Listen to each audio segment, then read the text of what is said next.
Hey guys, today we're going to be testing Alex Carmen's R32 GTR on the dyno before we build our single turbo kit. We're going to be using this car for mock-up, instruction manual, building, and right now it just has a twin turbo downpipe and full exhaust.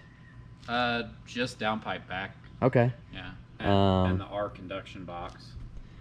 Stock tunes, stock turbos, stock engine long block. I've never seen, with dyno research we've done here, the restrictor pill making any sort of change. So throw that out the window. This is a super nice car. Second customer that has owned this car here in our local area. Alex has taken the time to fix every problem he's come across. Anything we've ever told him that's less than perfect on the car, all the bushings, full suspension work, full service. This thing's super clean. Pop that hood for me if you would. He just had the headlights done.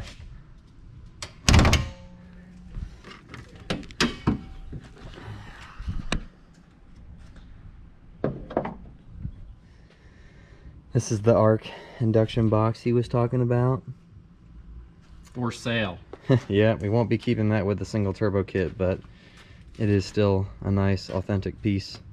He's already relocated the battery for the back to the back for better weight balance. New brake master cylinder, Fortunato coilovers. Let's see what it does today. Oh, and your coil kit bracket that you guys are working on. Yep, we're going to be trying to build a R8 coil pack bracket for the RB26 using the Wiring Specialties engine harness and was it NGK R8 coil packs. Let's see what she does. He just finished installing a battery relocation to the trunk with a breaker for quick service. We sold him our DBA rotor, hawk pad, and Goodridge brake line kit. So this car has all new brakes.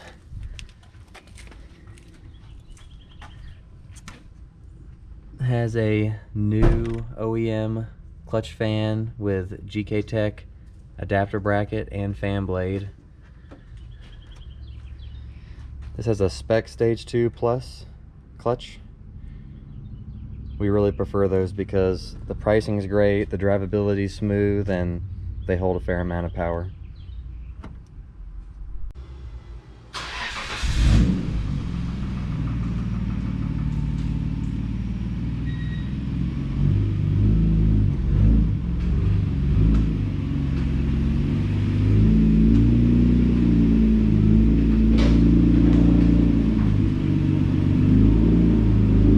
So we've done testing, as I was just telling Alex, and running these cars in rear-wheel drive mode is perfectly fine.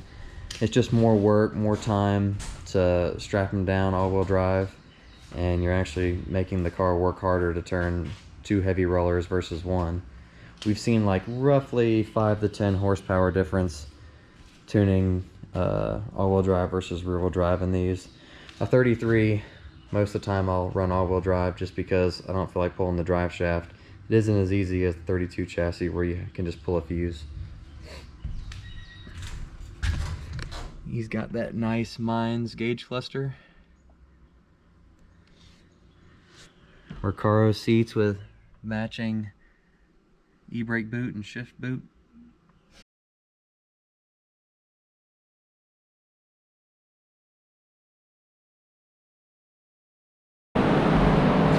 Turn these fans on to get some fresh air moving through here.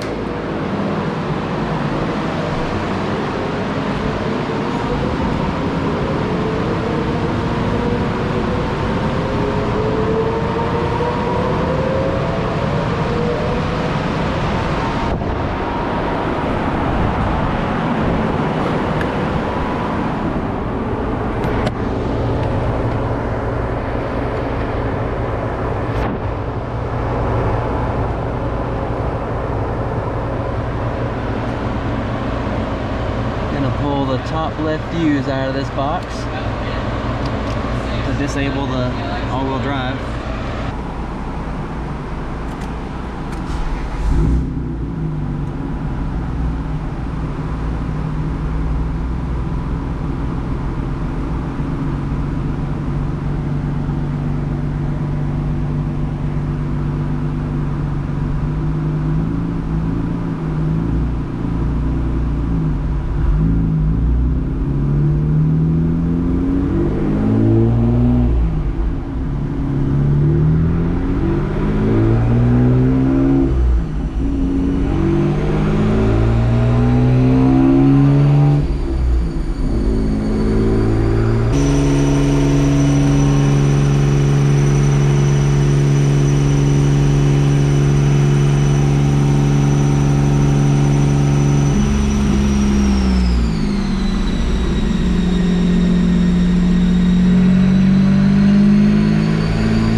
Just talking to Alex about this earlier, about how all these cars from Japan, the factory tune, is super lean. They believe in lean spool, and just like other cars these days, the higher RPM, the richer it gets. It's actually dangerously lean and low RPM, and that's how they all are, and they have been for 25, 30 years. It varies. Boost ramps up to about 8 psi and slowly creeps through the RPMs to just under 12. Made 284 horsepower, 220 torque. I bet you there's room to make up a little bit more power if the cam angle sensor is synced properly with the computer. All sorts of little tweaks.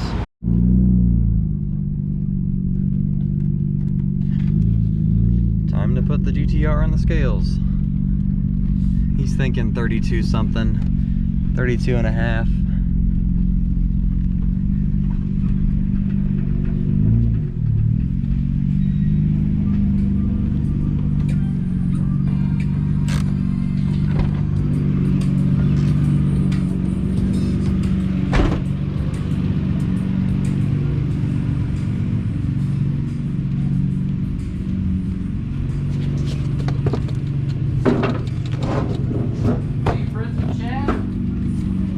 Chad B? Chad B, yeah. Very much so. I don't think there's a person in the model world, at least in Atlanta, that doesn't know Chad.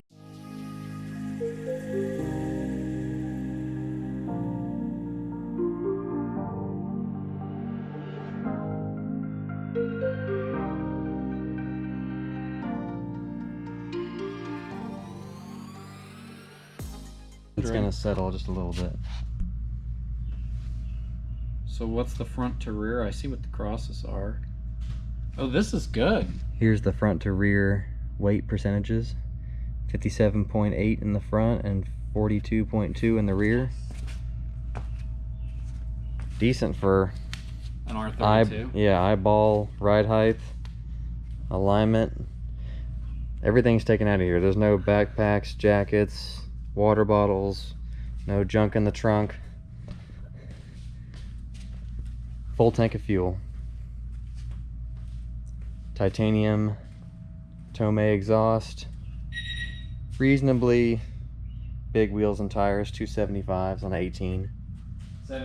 17-inch wheel. We're doing this to see power gains and weight savings of the single turbo kit. He said he's been having a few little small issues with the car, but No problem to us. We'll be putting the new single turbo kit on, putting new coil packs in, all new engine management. This car is getting a Haltech Elite 2000, something we put in pretty much everything around here. All of these cars and more. Out with the twin turbos and in with the single, we'll be using a 6-boost single turbo manifold twin scroll design with a 50mm or larger wastegate. Top mount setup, very short hot pipe to attach to the existing intercooler piping, and a short ram intake or one that goes into the wheel well. Custom stainless steel downpipe. New turbo lines, oil feed and oil drain. Will be using a non-water cooled turbo. We personally think that the engines run a little cooler with this. We've had years of experience with the Borg-Warner non-water cooled and had 0 failures, no smoking, no seal failure.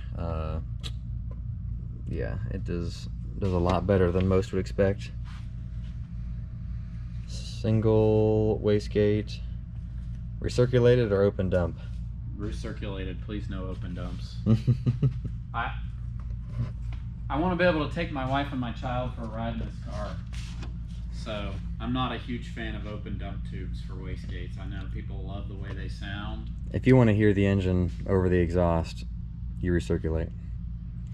We're going to put 1050X ID injectors in here. Stock fuel rail and lines will support a lot of horsepower. Like we showed you in our RB20 video, you don't have to replace everything, just some of the basics. He actually has a spare crank and block to build in the future, but for now we're just going to get the single turbo kit on and everything else dialed in to make it run and drive and save some more work for the future. Big pile of parts here. We're doing a Koyo radiator, Greddy timing belt, Walbro 450 pump, Turbo Smart wastegate and blow off valve, the Borg-Warner S257 turbo. We found that using silicone elbows on the compressor outlet will fail over time, being close to the manifold, the heat it blows, everything. So we'll chop it off here and weld on a cast elbow hiding over here somewhere, and that prevents a lot of failures. Here's the injectors, multifunction can gauge, wiring specialties engine harness, or the coil pack harness for the R8 coils,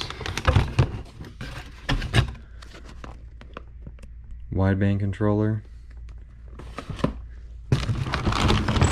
and the Elite 2000.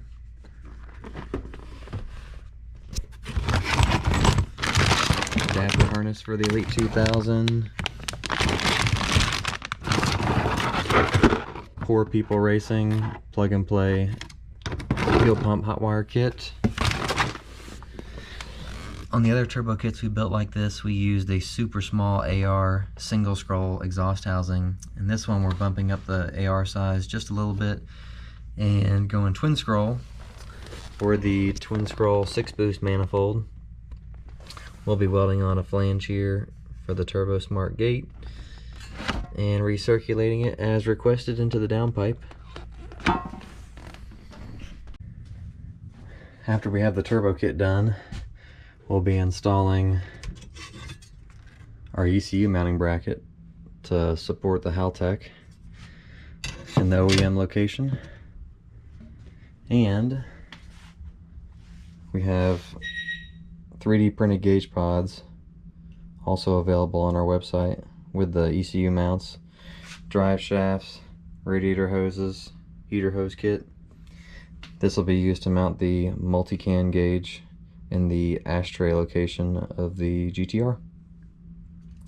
They're press fit, you just slide the gauge in, and we use adhesive to hold it in the OEM location. We have them for the R34, the R32, and the R33. So every time we've built a turbo kit for one of these cars, they've had to come here, we install all the parts and build off of it. We never have taken the time because we've been so busy to make jigs for production and, you know, sell these on our website. That's why this car's here. We're going to use it as our final model because it's so stock. It doesn't have a lot of things missing, so we can make foolproof instructions, step-by-step, pictures and all, and also design the kit to not have any flaws and go on with perfect fitment. We can sell them a base map to get it running and driving with boost and RPM limitations, and eventually get tuned by us or someone local in their area. This is just a beautiful car.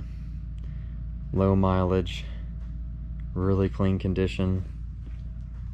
A little bit of paint correction and this thing would be spotless. Hopefully next time we make a video about this car, it'll be during the process of putting the turbo kit on and a little bit of the fabrication and the production of the turbo kit, and end result, how much power it makes on the dyno.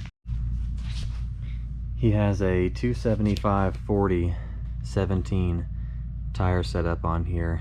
It fits extremely well. Little to no rubbing depending on the ride height. We liked it so much that we actually recommended it and installed the same exact setup on another GTR here. Here's the other car with the same setup. About the same size wheel, the exact same size tire.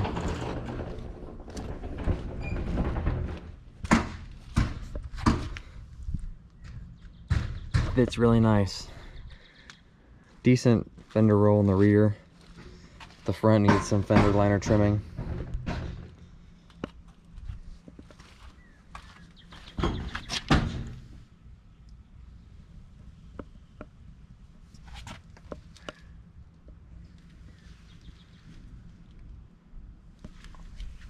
Alright guys, thank you for watching the video. Like and subscribe. Tell us what other kind of videos you'd like to see and we'll try to do it for you. See you next time.